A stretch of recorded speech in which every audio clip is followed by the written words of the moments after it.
అనుమానాలేవీ లేవు. ఆయన మరణం యాక్సిడెంటే. తెలుగు రాష్ట్రాల్లో సంచలనం సృష్టించిన పాస్టర్ ప్రవీణ్ పగడాల కేసుపై ఫైనల్ కన్క్లూజన్కి వచ్చేశారు ఏపీ పోలీసులు. అన్ని కోణాల్లోనూ ఎంక్వైరీ చేసిన పోలీసులు పాస్టర్ మరణం ప్రమాదవశాత్తు జరిగిందని తేల్చేశారు. అనుమానాలకు తెరదించేశారు. ఆధారాల్ని ముందుంచారు. ప్రవీణ్ పగడాల కేసులో సంచలనం. అన్ని ఆధారాలతో పోలీసుల క్లారిటీ. కొందరు అనుమానించినట్లు అది హత్య కాదు, ఆయన మరణం వెనుక ఎలాంటి కుట్ర జరగలేదు. ఏపీ పోలీసుల ఎంక్వైరీలో చివరికి తేలింది ఇదే. మార్చి 24న రాజమండ్రి సమీపంలో రోడ్డు పక్కన ప్రవీణ్ పగడాల ప్రాణాలు కోల్పోయారు. తెలుగు రాష్ట్రాల్లో ప్రముఖ పాస్టర్ కావడంతో ఆయన మరణం తీవ్ర సంచలనం సృష్టించింది. కానీ చివరికి ఆయన చావుకు డ్రంక్ అండ్ డ్రైవ్ కారణమని తేలింది. పాస్టర్ ప్రవీణ్ పగడాల కేసుపై ఏలూరు ఐజీ అశోక్ కుమార్ ఇచ్చిన క్లారిటీతో అందరి అనుమానాలు తీరిపోయాయి. టెక్నాలజీని ఉపయోగించుకొని కేసుని అన్ని కోణాల్లో విచారించారు పోలీసులు. ప్రవీణ్ పగడాల హైదరాబాద్ నుంచి రాజమండ్రి వచ్చే వరకు దారి పొడవునా సీసీ ఫుటేజ్ ని సేకరించి హైదరాబాద్ ఫోరెన్సిక్ ల్యాబ్ కి పంపారు. ప్రవీణ్ పగడాల కేసుకు సంబంధించి అందరినీ విచారించామన్నారు IG Ashok Kumar.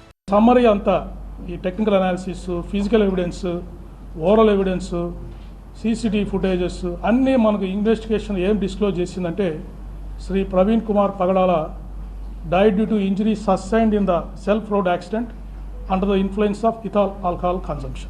So that is the conclusion.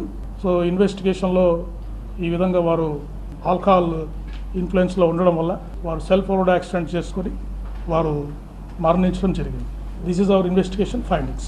varu high speed lo vehicle వస్తున్నారు, వారు అక్కడ జారి పడ్డము, ఆ బాడీ స్పీడ్గా వెళ్ళేసి అక్కడ స్టేషనరీ ఆబ్జెక్ట్ తగలడము, దానివల్ల హెడ్కి ఇంజరీ కావడము, ఇన్స్టెంట్గా చనిపోయారని డాక్టర్ గారు ఒపీనియన్లో మాకు చెప్పారు. ఎవరో కారుతో కావాలని గుద్దేశారని కొందరు అనుమానించారు. ప్లాన్ ప్రకారమే ఆయన్ని హతమార్చి ఉంటారని ఆరోపణలు చేశారు. దీంతో ప్రవీణ్ పగడాల ప్రయాణించిన బైక్తో పాటు కొన్ని అనుమానాస్పదంగా ఉన్న బైక్లను కూడా పోలీసులు ఎగ్జామిన్ చేశారు. ఫోరెన్సిక్ ల్యాబ్ పోస్టుమార్టం రిపోర్ట్లలో ప్రవీణ్ పగడాల శరీరంలో లిక్కర్ ఉన్నట్లు తేలింది. బైక్ పై నుంచి పడిపోవడంతో తలకు గాయాలై ఆయన స్పాట్లోనే చనిపోయినట్లు పోస్టుమార్టం రిపోర్ట్ ఇచ్చారు డాక్టర్లు. అంటే ఈ కేసు యొక్క ఇంపార్టెన్స్ని గమనించి అన్ని రకాల ఎవిడెన్స్లు దీంట్లో గ్యాదర్ చేయడం జరిగింది. ముఖ్యంగా అవైలబుల్ టెక్నాలజీ వాటన్నింటినీ దీంట్లోకి వాడి తర్వాత ఆ రోజు వాళ్ళ బంధువులంతా వచ్చిన తర్వాత 25వ తారీఖు మనము దీన్ని సస్పిషియస్ డెత్ కింద కేసు రిజిస్టర్ చేయడం జరిగింది. దారి పొడవునా వారి ప్రయాణాన్ని గమనించిన వారిని, తర్వాత వాళ్ళు ఫోన్లో మాట్లాడిన వారిని, ఇక్కడ వాళ్ళ ఫ్రెండ్స్తో మాట్లాడాము రాజమండ్రి నగరంలో, తర్వాత వాళ్ళ ఫ్యామిలీ మెంబర్స్తో కూడా మాట్లాడడం జరిగింది. హత్య అని సోషల్ మీడియాలో అనుమానాలు వ్యక్తం చేసిన వారిని కూడా పోలీసులు విచారించారు. తమకు ఎవరిపైనా అనుమానం లేదని పాస్టర్ కుటుంబ సభ్యులు కూడా చెప్పారన్నారు ఐజీ. ద్విచక్ర వాహనాన్ని రాజమండ్రిలోనే విడిచిపెట్టాలనే ఆలోచనతోనే ప్రవీణ్ పగడాల బుల్లెట్ పై బయలుదేరారు.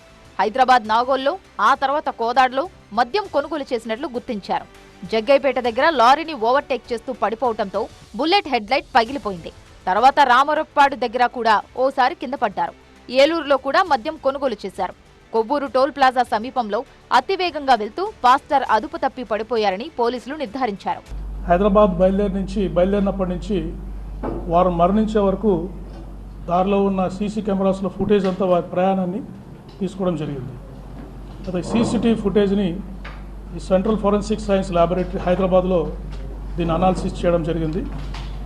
తర్వాత క్రైమ్ సీన్ అబ్జర్వేషన్, అంటే అక్కడ ఎక్కడైతే ప్రమాదం జరిగి వారు పడిపోయి చనిపోయారో ఆ సీన్ అబ్జర్వేషన్ని ఫోరెన్సిక్ ఎక్స్పర్ట్స్ ఎఫ్ఎస్ఎల్ విజయవాడ నుంచి వచ్చి ఆ సీన్ అంతా అబ్జర్వ్ చేశారు. అక్కడ శాంపుల్స్ కూడా కలెక్ట్ చేశారు. తర్వాత ఏ వెహికల్ మీద అయితే వారు బుల్లెట్ మీద, వాళ్ళు ఎన్ఫీల్డ్ బుల్లెట్ మీద వారు ట్రావెల్ చేస్తున్నారు, ఆ వెహికల్ని, కొన్ని సస్పెక్ట్ వెహికల్స్, అంటే వారితో పాటు కొన్ని వెహికల్స్, కార్స్ ప్రయాణం చేసాయి, ఒక 4 నుంచి 6 వెహికల్స్ ప్రయాణం చేసాయి. ఆ వెహికల్స్ అన్నింటినీ కూడా forensic experts, team of transport officials, district transport officer east Godavari district సంబంధించిన ఎంవీఐ, ఏఎంవై, డిటిఓ గారు ఆ వెహికల్స్ అన్ని ఎగ్జామిన్ చేశారు. ప్రవీణ్ పగడాల శరీరంపై ఉన్న గాయాలపైన పోలీసులు క్లారిటీ ఇచ్చారు. ఘటన ప్రదేశంలో కంకర గుచ్చుకోవడంతో ఆయన శరీరానికి గాయాలయ్యాయని, ఏటవాలుగా ఉండటంతో ప్రమాదంలో బుల్లెట్ ఆయనపై పడిందన్నారు పోలీసులు.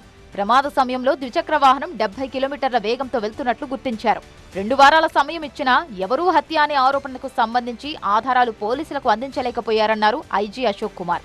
తర్వాత ఎందుకు బైక్లో వచ్చారు అంటే బైక్లో ఇక్కడికి వచ్చి రాజమండ్రి ఫ్యూచర్లో వారు ఇక్కడే ఉండి ఈ బైబిల్ కాలేజ్ కన్స్ట్రక్షన్ అంతా చేయాలనే ప్లాన్లో ఉన్నారు. కాబట్టి వారు ఫ్రీక్వెంట్గా ఇక్కడికి వచ్చినప్పుడు వారికి వెహికల్ అవసరం అవుతుంది. అందుకని ఈ బైక్ని ఇక్కడే పెట్టి మళ్ళీ తిరిగి వెళ్ళి రేపు రాజమండ్రికి వచ్చినా కూడా ఈ బైక్లో ట్రావెల్ చేస్తూ లోకల్గా పనులు చూసుకోవాలనేది వారి మెయిన్ ఉద్దేశంగా మనకు తెలిసింది. అదే రాజమండ్రికి వారు వస్తున్నారనే విషయము వారి కుటుంబ సభ్యులకి ఈ ఆకాష్కి జానకి తప్ప ఇంకెవరికి తెలియదు. లోకల్గా వారు ఎవరికి కూడా ఇన్ఫార్మ్ చేయలేదు ఆ రోజు. తర్వాత ఎవరైతే సోషల్ మీడియాలో పోస్టులు పెట్టారో, టీవీలో ఇంటర్వ్యూలు ఇచ్చారో, మాకు అనుమానం ఉంది అది ఇది అని చెప్పేసి ఎవరు కూడా ఎటువంటి ఎవిడెన్స్, దాదాపు 10 రోజులు వాళ్ళకి టైం ఇచ్చాము ఈ ల్యాబ్స్ వచ్చే లోపల, ఎవరు కూడా ఎటువంటి ఎవిడెన్స్ కూడా మాకు ఇవ్వలేకపోయారు. ప్రవీణ్ పగడాల మరణంపై విచారించిన పోలీసులు 42 నుంచి 62 సీసీ కెమెరాల ఫుటేజ్ సేకరించారు. ప్రజాశాంతి పార్టీ అధ్యక్షుడు కేఏ పాల్తో పాటు కొందరు ఆయనది హత్యేనని అనుమానించారు. క్రైస్తవ సంఘాల నాయకుల నిరసనలకు దిగారు. ఈ సంఘటన సున్నితంగా మారటంతో ప్రభుత్వం కూడా కేసు విచారణపై దృష్టి పెట్టింది. తన భర్త మరణాన్ని రాజకీయం చేయొద్దని ప్రవీణ్ పగడాల భార్య జెసికా కోరారు. ఈ కేసులో 113 మంది సాక్షులను విచారించారు పోలీసులు.